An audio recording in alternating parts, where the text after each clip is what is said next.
Hi guys, and welcome to another episode of Casattya. I'm your girl Irene TTYA, and this is my home renovation series. So for those of you who've been watching me for some time, you know that I did a single story wear extension on my personal property, and now we are on our rental property renovation. There's a lot of R's there. Rental property renovation. So much has been going on, so much of an update. Bit of a delay here, guys, but you know, life has really been lifing. With anything with a renovation, I think you do have to allow yourself that contingency. I think that's like I think this is going to be like the key takeaway from this episode. It's C for contingency. I had hoped that I would have had this whole renovation done in 6 months. I'm at the 6 months mark, and I have to say I am proud of how far that I've come, because we've had the Christmas holiday, we had the Easter holiday, so there was time out on the builder's side, but however I would have liked to have got this finished. But I have to say there isn't much left to do. Structurally everything's in, you know, pretty much everything's in good position. All plumbing's done, flooring's done. It is mostly now we're moving on to the decorative side, which is obviously my favorite side. So I guess I should probably kick off this episode by saying, if you haven't already subscribed, make sure you're subscribed, and hit that notification button so that you do see that when life is not lifing, I am posting. Without further ado, guys, I think I should kind of kick off by taking you on an update tour so you can kind of just really see where things are. So now we're on the first floor. You can see a bit more of the flooring and how good it looks. This is slightly lighter than the woodwork downstairs, only because when I bought this batch of laminate, you obviously always think, oh, there's going to be time to go back and get more. And when I went back to get more, it was completely sold out. There was like maybe a good 2 months or 3 months from when I bought it to when I used it. So what I did was I used this colour for the loft upstairs and the 2 rooms on this floor, and then used a different colour, slightly darker colour, for the floors downstairs, which I think leans more towards the realness of engineered wood. But I still feel like this laminate is really good. And this is the ensuite that backs onto this bathroom. They are coming together and they get great amounts of natural light in. Super happy. Still quite a lot of work to do here. The glass fittings for the showers need to be put on. The actual shower needs to go on. I'm looking at what mirrors I can put in, or some sort of additional storage in here. And who remembers what used to be here? The old boiler room used to be here. So that's obviously come out. So it's made the space so much bigger. It's a south-facing garden, so you get lots of light coming into the bedrooms. Yeah, you've got a 2-way switch when you come in. Bedroom switch, bathroom switch. All the lighting is actually on, working now. So it's getting there. So imagine coming up the stairs, and then this is all black, and the hallway being super white. It's gonna look good. Can you already see how much light is coming in from above and upstairs? Let me take you up to the loft. So remember, this was all new put in. So then you come up the second set of stairs, super high ceilings. And then this is the biggest room in the house. It's just only had a mist coat in here, but as you can see, all the laminate's in. I think the flooring looks great. So this is the color that we're thinking of, guys. It's like a light beige with a hint of green in it, can you see? But I think it will look really nice nude and give a really neutral backdrop for the walls. I was thinking, as it's a rental, should I just keep the walls white? Makes it super easy. But when I look at a bit of colour versus the white, I think the texture looks so much better. So the back south facing, so early in the morning you'll get all the light coming in from the back, and then in the evening you'll get all the light coming in from the front. I'd love this room. It's so airy, and I think once you're up here and you're sectioned off, it's like you're in your own little habitat, in your own little space. So this will be the bedroom side. So it's got 2-way switch on that side, so if you're in bed you can switch off the light from there. So bed goes in here. Then as you spin around, you have the entrance to the ensuite here, and then that takes you into the living room section, the living room area, which is just behind the main door as you come in. So you can have desk area on this side, TV, small sofa. Things are happening, guys. Things are happening on this side. And then this bathroom's already in. Let me show you it. So this has actually been second fixed completely, and it will give you an idea of how all the other bathrooms downstairs are going to look, but each one has like a cloakroom vanity, bifold, black shower head, and this will be painted all white, so super fresh. So we're going back to our C for contingency. And when I first bought this rental property, it already had a permitted development, a 3 meter rear extension, but nothing had been updated. And we noticed that when we started to kind of do the works with the poo-poo pipe, we were just like, do you know what? As we're kind of stripping everything back to brick, we might as well just do all the work that kind of needs to be done now, rather than me moving in tenants and then like being like, oh, I just need to come and quickly fix your roof in the kitchen. I didn't originally plan to do the roof of the kitchen. When the opportunity, I shouldn't say the opportunity presented itself, but then the contingency presented itself, things needed to get done. So I have a flat roof in the kitchen, so we're just replacing it. A lot of the timbers that were used for the beams some of them had started to rot, things like that. So I was just like, do you know what? I just don't want wahala. I don't want any headache. Like when I move these tenants in, I want to move the tenants in. I don't want anybody to be calling me, this is leaking, this is that. And as I already had the builder on site, I was just like, just quote me for the additional labor that it will take. I, throughout this job, have separated labor cost and materials. And how I tend to work with my builder is he'll send me a list of the materials that he needs to buy. And some things I'll allow the builder, they can obviously utilize some of their discounts, etc. As I bought my property via a limited company, I can actually register as a trader, like for places like Howdens, Wicks, so I can get the same discounts that the trades get. The only thing is that some places reward you your percentage of discount based on how much you spend annually. So sometimes it is, if your builder might be able to get like a slightly better discount than you can because they've been, you know, utilizing Howdens kitchens for 10 years, whereas I'm just starting now. So where I do believe in that, like obviously it's good for me to buy some bits. Like I bought my kitchen on my own Howdens account, but there was some bits that, like for plumbing, that, you know, our tradesman was able to get a better deal than we could get, so we just went via the tradesman. Back to the roof, our builder just quoted us labor costs, and then we bought the materials that he needed. He just wrote us a list of materials and we sourced it and bought them in whilst he was still working on other bits of the house, so that he would just add those day rates, labor charges. So it kind of worked out in my favor. We completely redid the roof, new fascias, new faucets. It needed new guttering going down the back into the drainage, so all your rainwater can collect and come down the side of the house. So we were able to do that whilst we were in the position of the internal work still happening. Again, C for contingency. If I'm going to be honest, transparently, I think it cost me just under 2k to redo it all, and that was inclusive of materials. I realized from my first project, there's no point having high blood pressure. You actually just need to just go with the flow and just figure things out. And that's why I always say in these videos, like, don't go into projects naive. Like, don't use all your money on buying the property and then have like a set amount that, you know, okay, a builder's quoted me this amount, so this is all I've got left and I'm plowing it all into the works. You always are going to find something else that you haven't thought about that you need to have that contingency budget for. They say that you should have about between 5 and 10% of your overall refurb costs as a contingency. I don't know how true that is. Me, I just put what I knew I could afford there on the back end, so that I knew that if there was any waka that I was finding as we were going through the house, there was money in the pot to be able to address it. So I went for a gloss white kitchen. And as you saw from the last episode,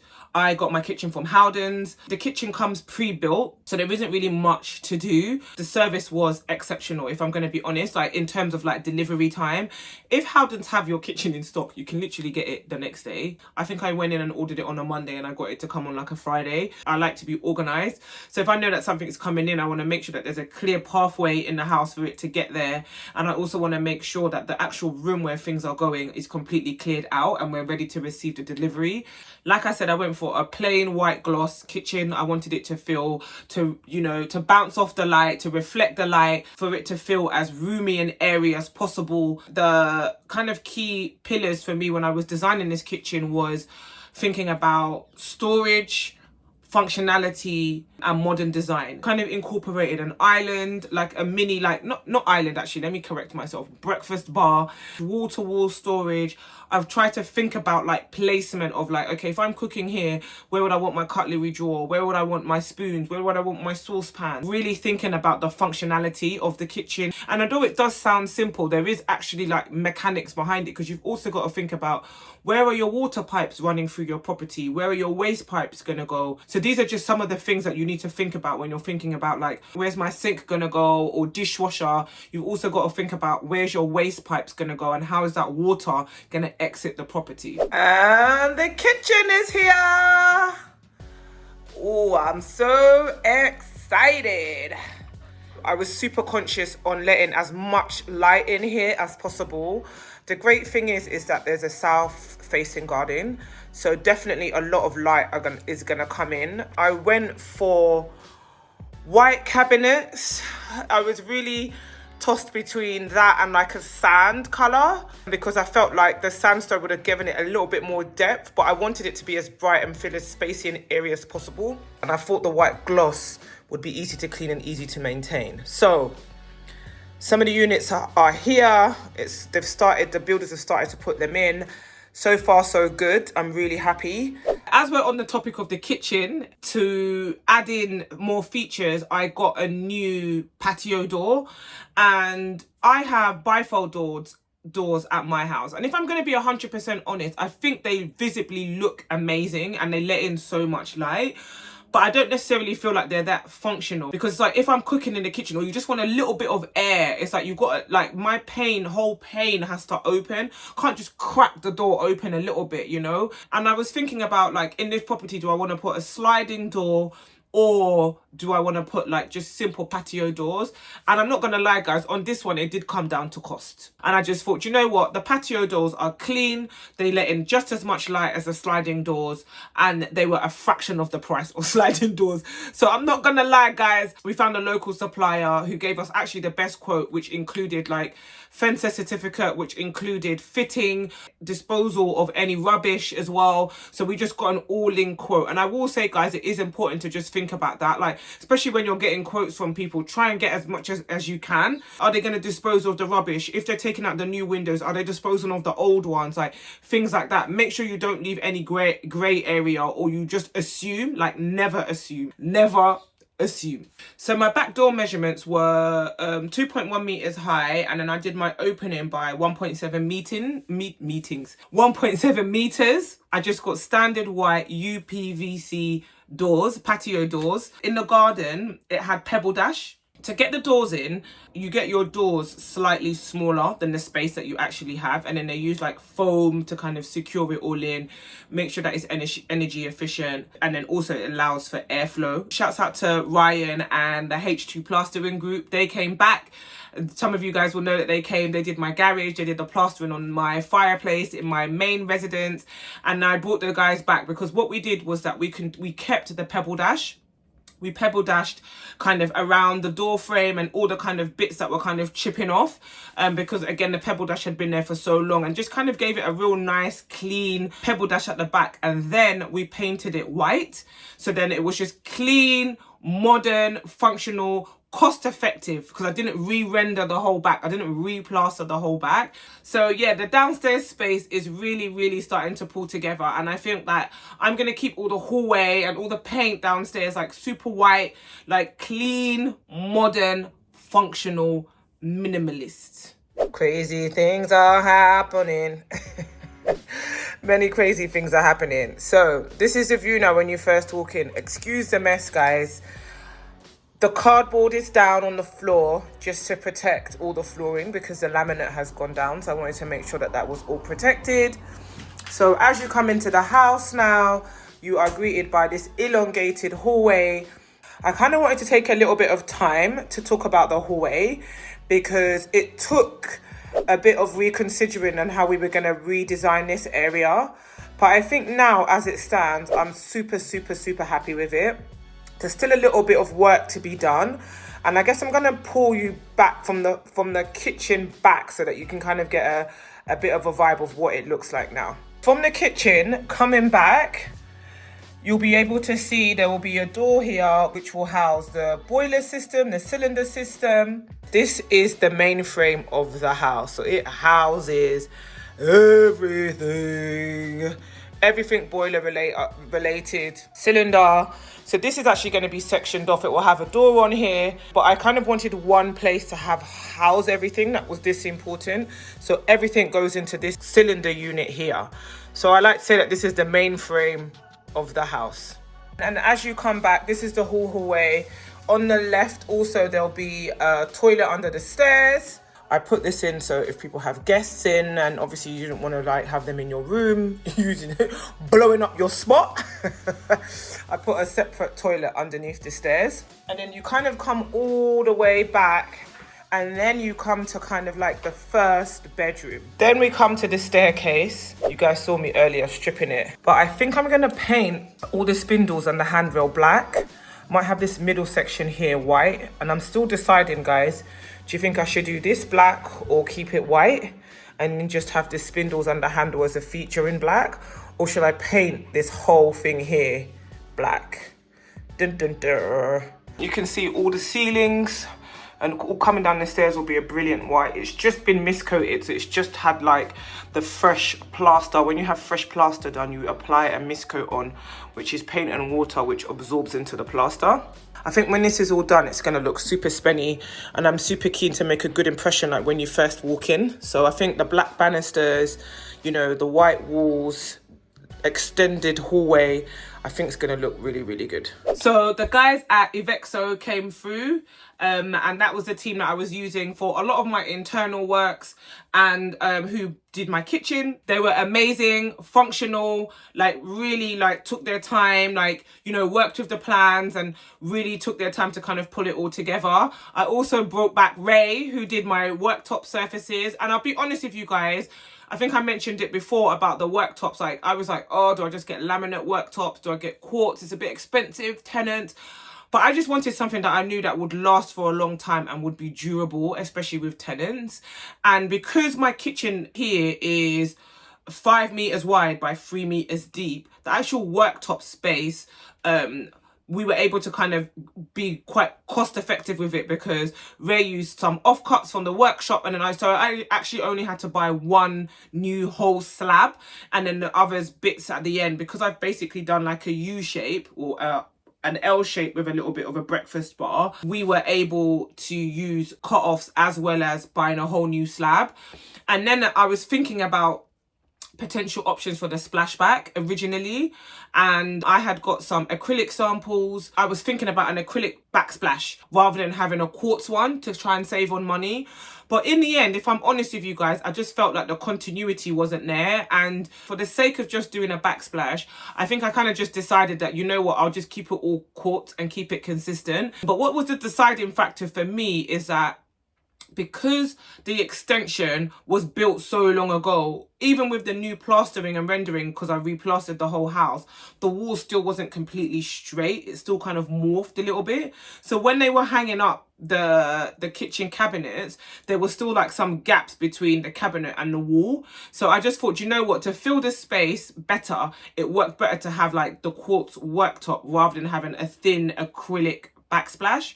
So I chose to just work with just whatever Ray was going to provide me and pray on the Ray gods. And Ray, the perfectionist that he is, came, took all the measurements, and then we kind of got to work. Ray's amazing because he takes all your measurements and he does basically most of the cutting in his workshop, and then brings the slabs pre-cut and then just does any tweaks at the house. So it just really reduces the dust and the mess.